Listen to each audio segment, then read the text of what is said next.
Hi everyone. Supreme court ने सोमवार यानी 9 सितंबर 2024 को एक महत्वपूर्ण फैसले में यह कहा है कि एक मामले के सिलसिले में पहले से हिरासत में लिया गया आरोपी किसी अन्य मामले के सिलसिले में अपनी अग्रिम जमानत की याचिका दाखिल कर सकता है। माननीय सुप्रीम कोर्ट ने यह भी कहा कि एक मामले में हिरासत का मतलब यह बिल्कुल भी नहीं है कि दूसरे मामले की गिरफ्तारी की आशंका खत्म हो जाएगी।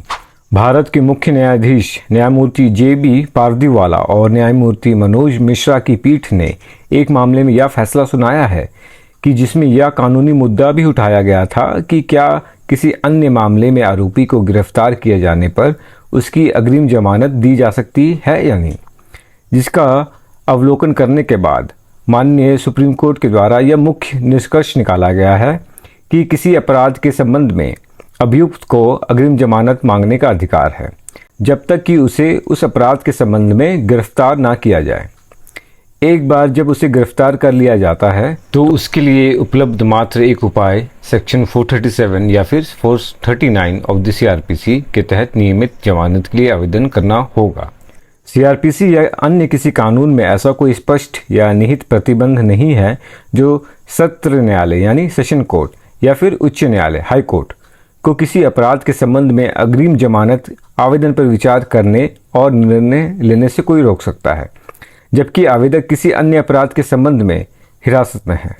सीआरपीसी की सेक्शन 438 में कोई प्रतिबंध नहीं पड़ा जा सकता है जो किसी आरोपी को किसी अन्य अपराध में हिरासत में होने के दौरान किसी अपराध के संबंध में अग्रिम जमानत यानी एंटीसिपेटरी बेल के लिए आवेदन करने से रोकता है, क्योंकि यह प्रावधान के पर्पस के इरादे के खिलाफ होगा।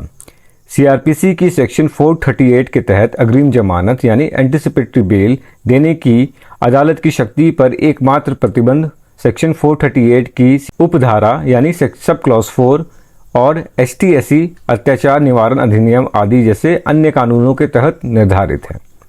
जब किसी विशेष अदालत में पहले से ही हिरासत में लिए गए व्यक्ति को किसी अन्य अपराध में गिरफ्तारी की आशंका होती है तो उसके बाद का अपराध सभी व्यवहारिक पर्पस के लिए अलग अपराध होंगे।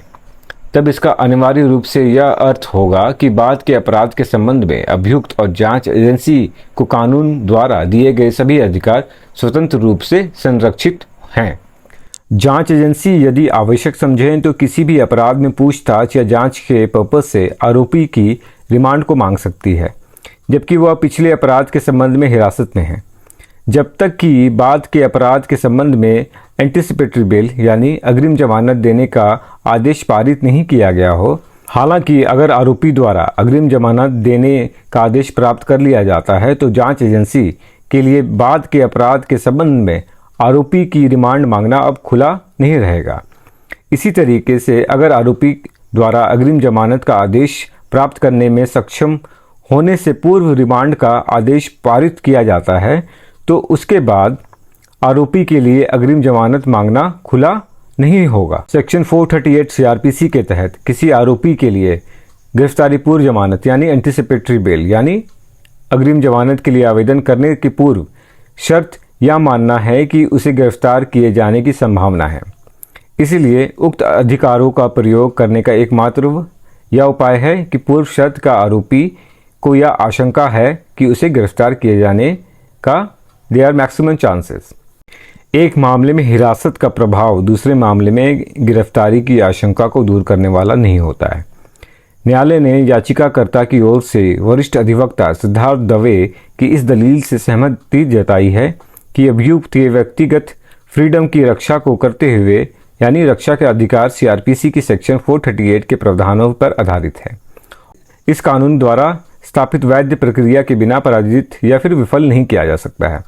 न्यायालय ने यह भी कहा है कि यदि प्रतिवादी के लिए वरिष्ठ अधिवक्ता सिद्धार्थ लूथरा द्वारा प्रस्तुत व्याख्या को स्वीकार कर लिया जाता है तो इससे न केवल व्यक्ति की गिरफ्तारी पूर्व जमानत यानी अग्रिम जमानत के लिए आवेदन करने का अधिकार को नुकसान पहुंचेगा, बल्कि इससे बेतुकी स्थितियां भी जो पैदा हो सकती हैं। वरिष्ठ अधिवक्ता लूथरा साहब का मेन तर्क यह था कि सेक्शन 41 सीआरपीसी के तहत गिरफ्तारी की शक्ति का उपयोग उस व्यक्ति को गिरफ्तार करने के लिए नहीं किया जा सकता है जो पहले से ही हिरासत में है। But the supreme court has declared that the arrested person in the jail custody can apply for the anticipatory bail application. I hope ये वीडियो आपको पसंद आया होगा. Do subscribe my channel and like and share. Thank you for watching Dolly LLB.